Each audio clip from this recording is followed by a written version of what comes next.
Well, hey there, and welcome back to the Creative Shop Talk podcast, my friend. I'm so happy that you're here. If you're coming to us for the first time, hi, welcome. I'm Wendy. And if you're a return listener, thank you. I love you. You know, I appreciate you listening every week and showing up here, and I'm so grateful for you. Let's get on with the show. I wanted to do something a little different today. I have been finding myself saying a lot of times, like, that is an incredible leader. That is an incredible leader. So we're going to do a little takeaway today on Erin French from The Lost Kitchen. I'm actually calling it, I think, the recipe for leadership because I'm really appreciating her and some of the things that she does. And we're going to do some lessons in leadership from The Lost Kitchen. So stay tuned if you don't know Erin or you don't know The Lost Kitchen. It's okay. I'll explain to you and you're going to want to know a little bit more. But before we jump in, I just wanted to remind those of you of my listeners who make a living from the craft and creative industry, I want you to come to Chicago in June with me. In June, from June 21st to the 23rd, H&H Americas will be at the Donald E. Stevens Convention Center. It's really just at the airport in Chicago. It is a premier trade show for today's creative business environment. So if you are looking for new trends, if you're looking for new ideas, I want to encourage you to come and join me. I'll be teaching some sessions at the trade show at H&H Americas, but there's an incredible lineup of trade show sponsors and events and people that are going to be there. It's an incredible conference. It has an extended digital marketplace accessible before and after as well, meaning that you have access to all the vendors before and after the event digitally. Kind of a mouthy way of saying it, but it's open to everyone who makes a living in the crafts. H&H America serves a community without membership requirements, which I love. So for the first time, the H&H Americas in 2023 will also include all craft sectors, extending the conference to the entire creative community. It has been known in the past as a lot of soft crafts, but they have everybody coming now. So I'm going to be teaching two sessions for retailers, and I will be setting up a meet and greet while I'm there. And I would love to see you. I think it would be so cool, wouldn't it? Like real life, and we can get out of podcast world and say, hey, it's a fab way to see new trends and meet and speak to the vendors.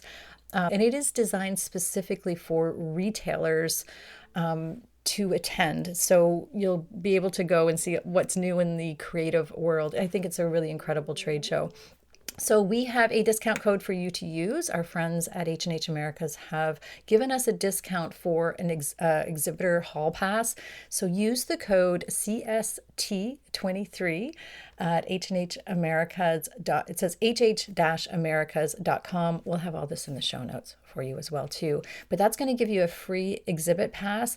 I do want to let you know that doesn't include all the conference sessions, like all the teaching sessions and all of those things. It gives you the exhibitor pass to the trade show. I think that's about $55 value, but there is a full conference pass that you can also sign up for, and that will include my classes, or you can purchase the classes separately. I'm doing two classes, and there's some other incredibly wonderful speakers and teachers that are going to be there. I'm so flattered to be included in that lineup. And so I just want you to check them all out. So anyhow, I hope you're going to come. I hope you'll come and see me.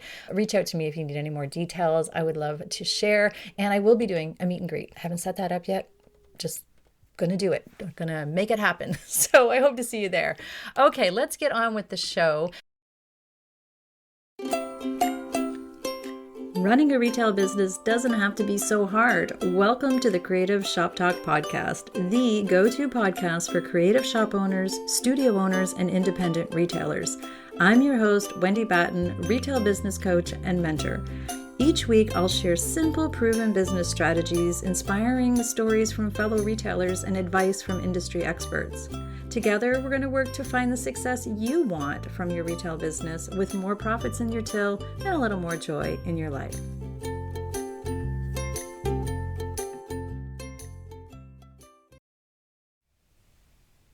Today, I really wanted to share with you a little bit about Erin French. So this is kind of like an odd thing, I guess. I don't know. People do book reviews, and I'm doing something a little bit different. But I want to share some business takeaways and lessons from one of my favorite shows, and with some lessons that we can all use to create more aligned and sustainable businesses. That's how I feel about it. It's like a takeaway from a book, but in a strong leadership way as well. So, if you're not familiar with Erin French, she's the powerhouse chef, the owner of the Lost Kitchen, a magical restaurant location. It's in an old mill in the heart of Maine countryside. Her passion for cooking, locally sourced ingredients, and community building has transformed her small town eatery into a world renowned destination for foodies and adventurers alike. Can you tell I'm actually reading a bio for that? So I really do. I did try to reach out. I'm going to be honest with you. I did try to reach out. I have reached out to her team for an interview, and they've been very gracious. I suspect that she's like most of us, trying to keep boundaries in place. And maybe someday we will be able to connect and get her on the show here. But I did still want to share with you some of the takeaways that I think are important for all of us in leadership and running our own businesses and running a small business, and some of the things I found very helpful. So Erin has a TV show. It's called The Lost Kitchen. You know what? Nowadays with streaming, I don't even know where to tell you to go find it, but you can source it out. I saw that it's on different streaming in different countries and different places. It's just really it's a beautiful show. So she's in the third season. John and I have binged watched all of the seasons. She's, I think, 3 books out. There's 2 out for sure. The third one I think is just being released. She has beautiful Instagram, so you can go hang out over there on Instagram and see all the beauty. And, you can find her on Pinterest and all the things. And there's just a lot of things that I admire her in her leadership. And that's what I wanted to bring. And leadership and the way she's doing her business. I think there's some great takeaways for us. I'm going to give a shout out to my Inner Circle and Level Up member, my mastermind member, Virginia from Tazewell County Mercantile. She's the one who first introduced me to the Lost Kitchen. She sent me a text and she's like, Wendy, you got to watch this show. I think you would love it. And it was during the pandemic, when we were all jumping through those hoops and all, trying all different things. And we were watching a lot of TV, to be honest. So I guess I'd just be truth. Let's just put truth on the table. At the time, I was binge watching a lot of TV. So it was really I call it a tonic. It was a really great tonic. It was an enjoyable, awesome show. I do not tend to watch things that stress me out, and of course during that time it was something to really avoid was being stressed out. So what I love, and here I'm just going to share a really quick snapshot and why I love the show and why I admire what she's doing. The show itself and the way she does her business, it's beautiful spaces, and why we binge watched the TV show. It's beautiful. It's like literally yummy to watch when you're like the aesthetics. It's just amazing. The ambiance and everything that she's creating. I'm kind of a foodie. I love yummy food. So it's a natural to watch a cooking show. And I say it's a cooking show, The Lost Kitchen, but it's a cooking show mixed in with business, in my opinion. That's what I take away from it anyway. It's in Maine. It's featured in Maine. We love Maine. Many of you listening may not realize I'm in Nova Scotia, Canada. I'm literally a ferry ride away from Freedom, Maine, where they do the show. So I have big goals to get back to Maine. It's been a while since we've been in Maine, but we've used to spend many summers in Maine. And I like the way she leads her team. I love that she spends a lot of time with the community. And I love that she repeatedly talks about and takes action on taking care of people. This is something that means a lot to me. Taking care of people is a high value that Erin talks about a lot. And of course, that all wraps up into leadership. So all of those ingredients really made me feel really were the ingredients for why I like the show.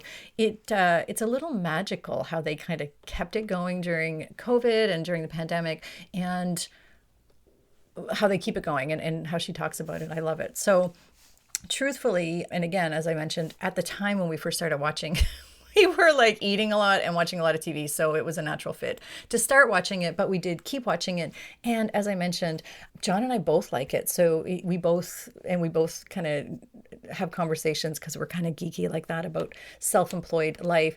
And Erin's husband is he plays a big role in the show as well. So we're a husband and wife team running businesses together, and they are as well too. So we appreciate that a lot. So anyhow, I guess we just take a lot of lessons from that. Okay, so I kept finding myself saying, this is such a great business lesson. I got to invite her on, but or get a podcast going on this. So this is why I'm bringing this to us today. I really found the resiliency and the adaptability. Is that a word? Is adaptability even a word? Are two of the things that I just love about Erin's leadership and her commitment to her customers and staff, which again are all high value to me. So I wanted to share some takeaways or some key lessons learned on leadership from Erin. So the first one I wanted to share is her passion.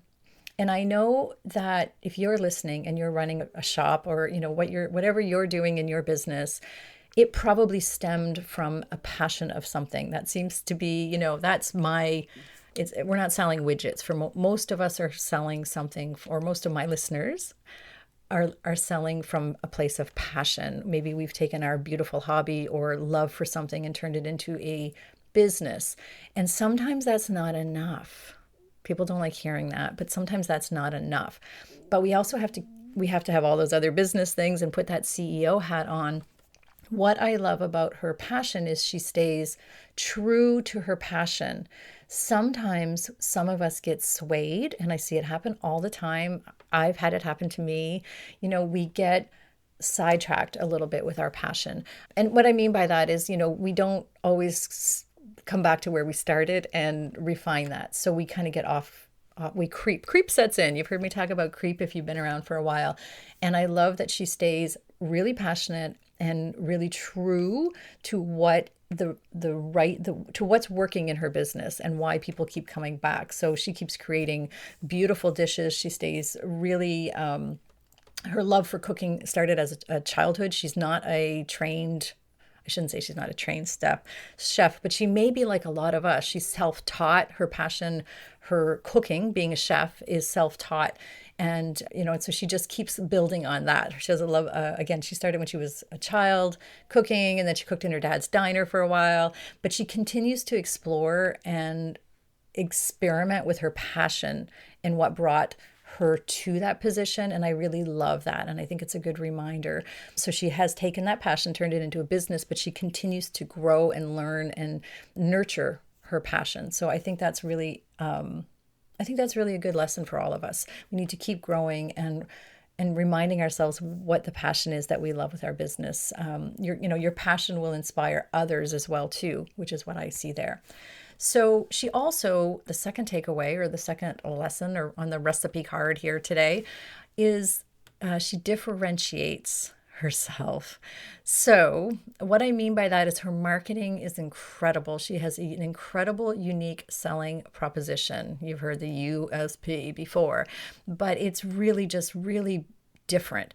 It's not more social media. It is beautiful. And she's doing all the things that maybe we're all doing, but she really has differentiated herself in the way she has an experience and the way she is building that experience for her customers. So the differentiation is coming from really leaning into what her customers want, really leaning into her passion. It's not more social media, my friends. It's really just being different and creating an incredible experience.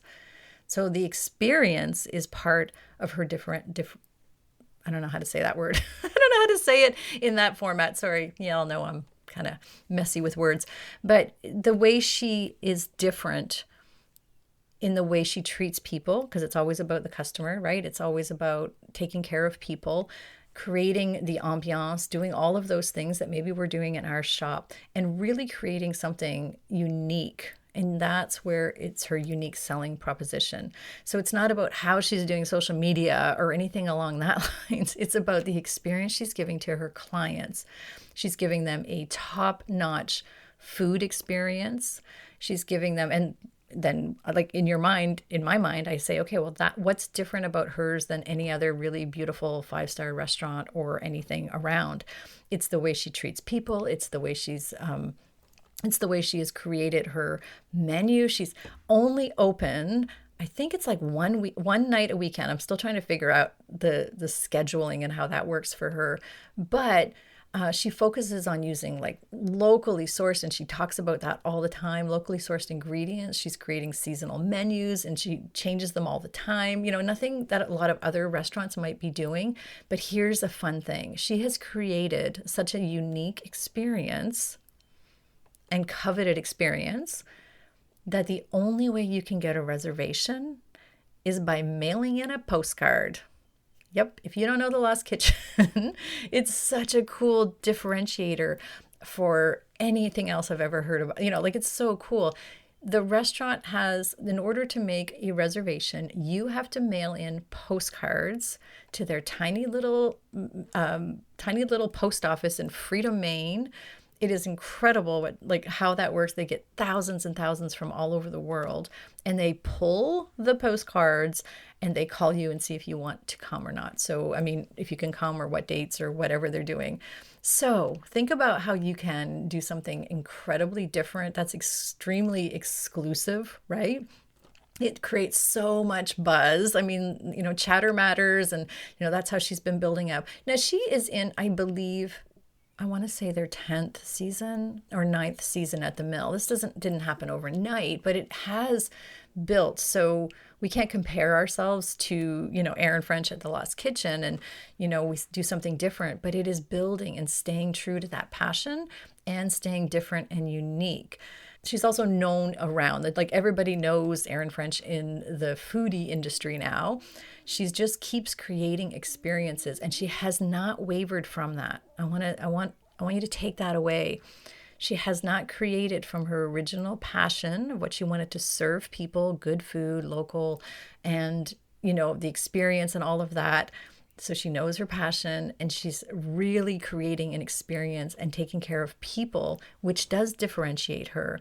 She's also added revenue streams and different revenue streams, and we'll maybe talk about that in a second. But she's really, it created the whole experience for her people. So it's not just in the dining room. She's added a shop and other things, an online shop, and she's created that experience, that same experience, so that they can take it home. So the shop that's in their little mill, the little shop, you can buy the dishes, you can buy aprons, you can buy all the things that they experienced in the restaurant itself, and you can take that home. So now they've extended that experience so that if you ate there, now you can take the candle holders and the china and all of the dishes home and recreate that at home. That is really different. It's really incredible. It's so smart. And she's expanded her revenue streams, and she's also expanded her customers' experience in a really great way, in my opinion. So, and there's, so many other things that she differentiates, but sometimes we think differentiation, in marketing means doing different marketing, but sometimes we have to remember, like, what is your unique selling point? Not sometimes, all of the time. What is so unique about your business? And where can we focus in, and how can you create something really beautiful? Or what are you creating that's so beautiful that just the ripple effect of that experience that your customers feel in the store is rippled out and just grows and grows and grows like waves? I want you to think about that. Okay. Third thing that overall, I talked about leadership at the beginning, but she wears her CEO hat proudly. So she has built a very strong team of dedicated, hardworking employees who also share her vision of the Lost Kitchen. I think right up until this year, it was almost all women, and she just has a great love on for her employees, and they believe in the mission. You can see it when you're watching the show. You can just feel it. You can just tell, even the way customers talk about it. They talk about the staff. It's not just all Erin, right? So she has created a culture of teamwork, respect, and communication. And what I mean by that is that she's fostering a really positive work environment. And I think that's an essential key that a lot of us sometimes miss. So we have great staff. We love our staff. But sometimes it's hard for us to let go of things, right? Or really foster that positive work environment. And that is our job, especially as small business owners. It is our job to make sure that our team and the people that are working for us and that are serving our people, they are so on board with the mission that they feel so proud and so, happy to be part of it. And the mission is, what it is you want to accomplish with your customers, right? That differentiator, that passion. How do we make sure that we instill that into our clients?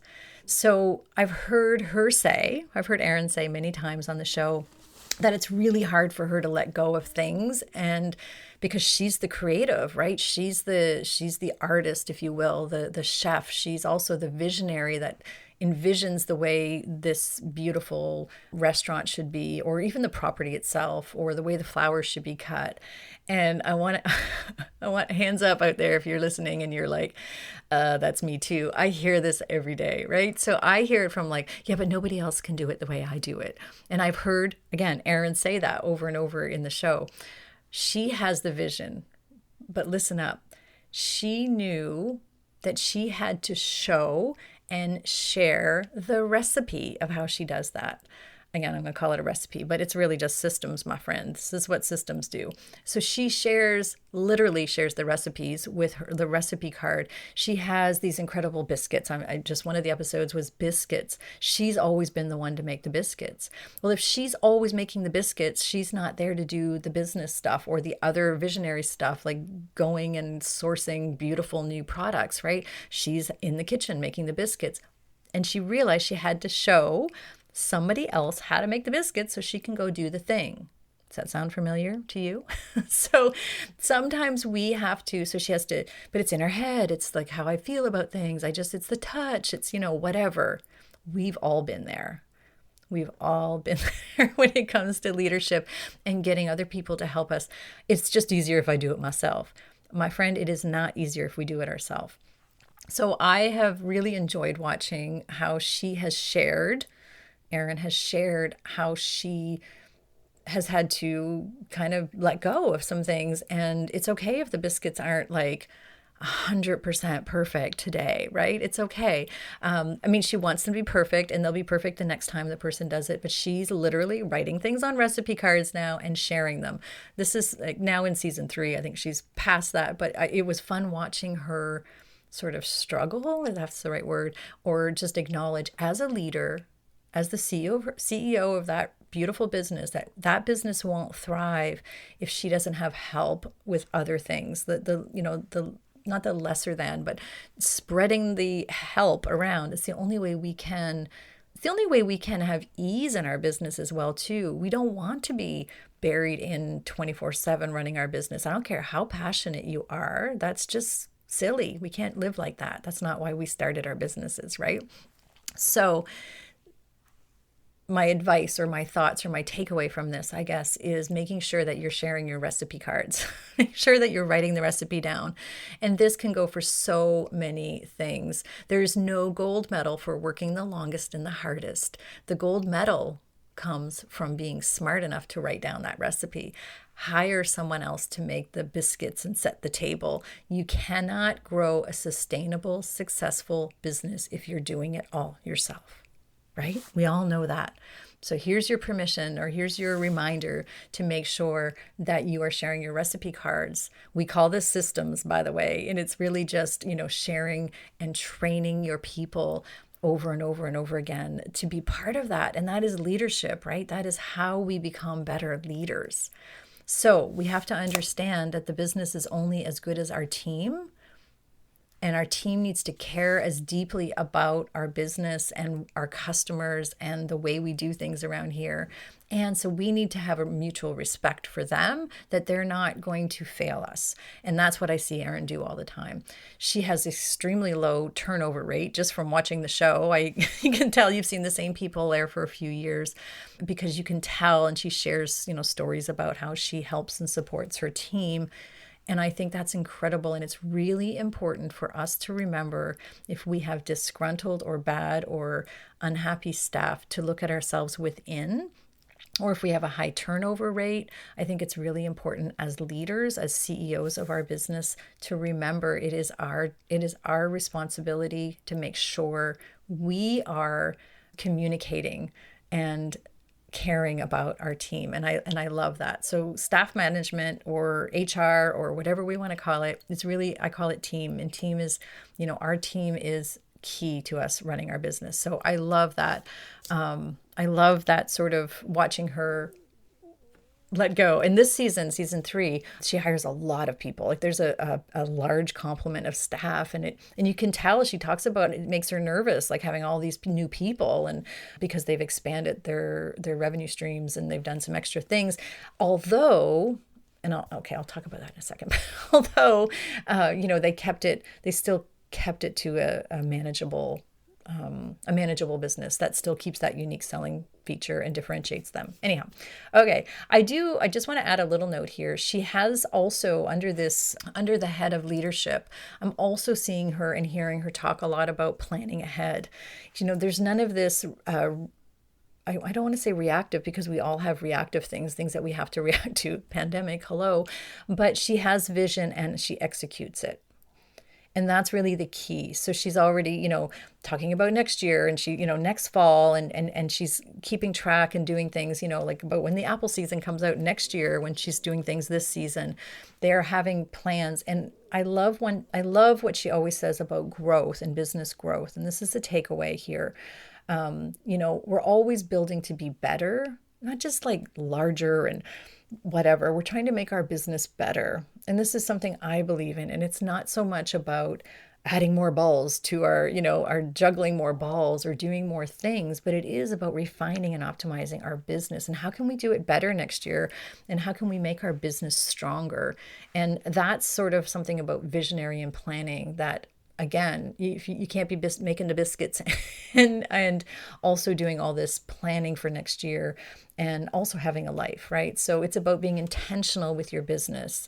This helps build your staff. It helps, maybe it's building a stronger staff. Like this year, again, the year before, she was planning on growing her staff, growing your inventory, whatever it is for you that you have to do. Planning ahead and thinking forward and intentional with your business doesn't mean working more, doesn't mean making it bigger, better, stronger.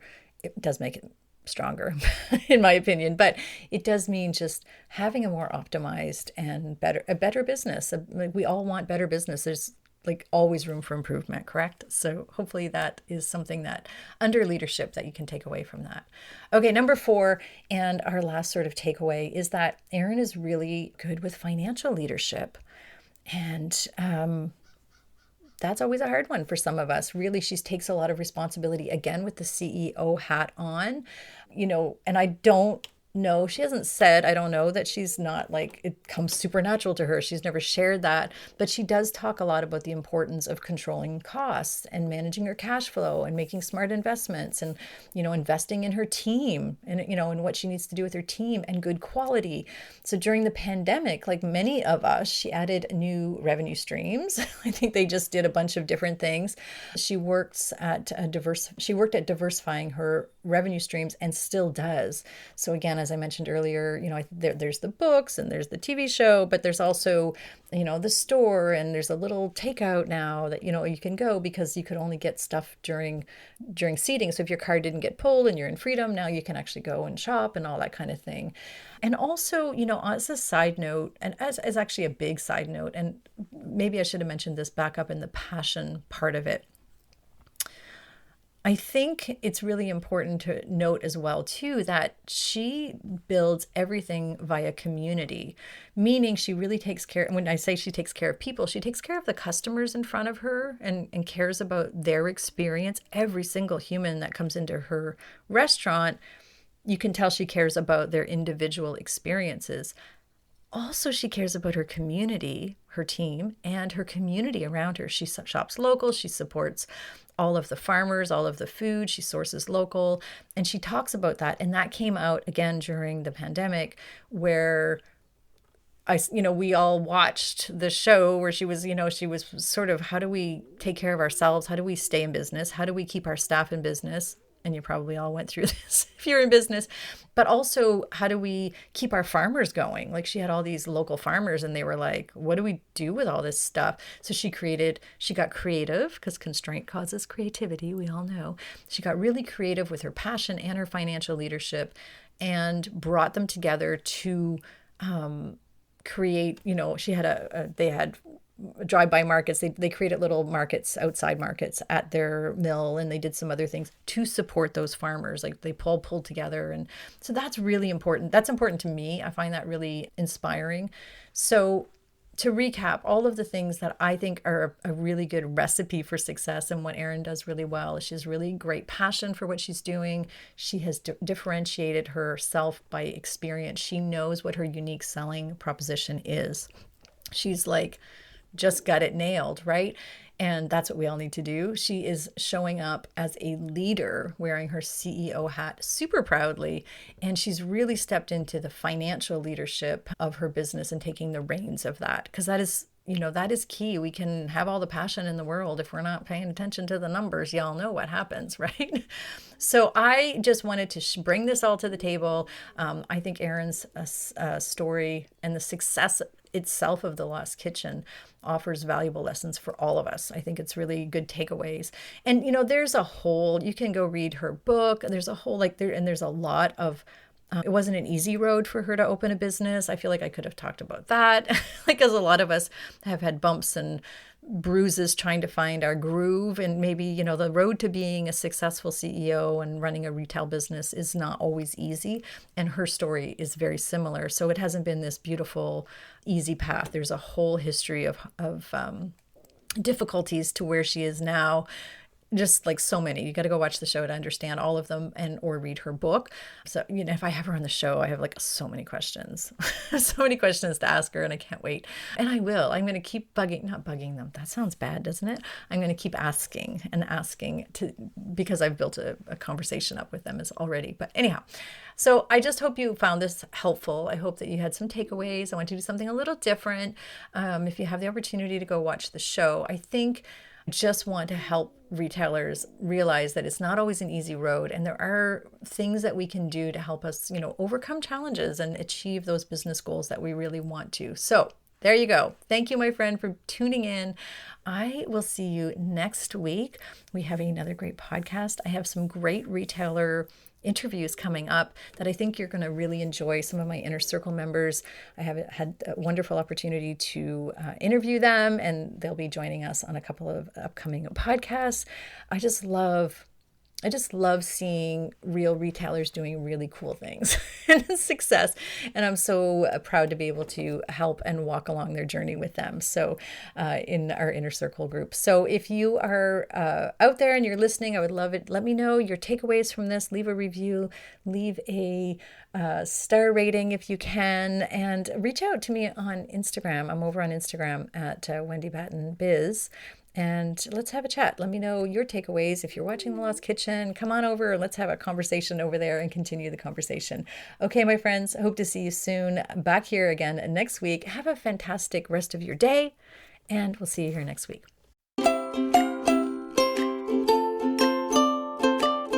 Well, that's it for this week's episode of the Creative Shop Talk podcast.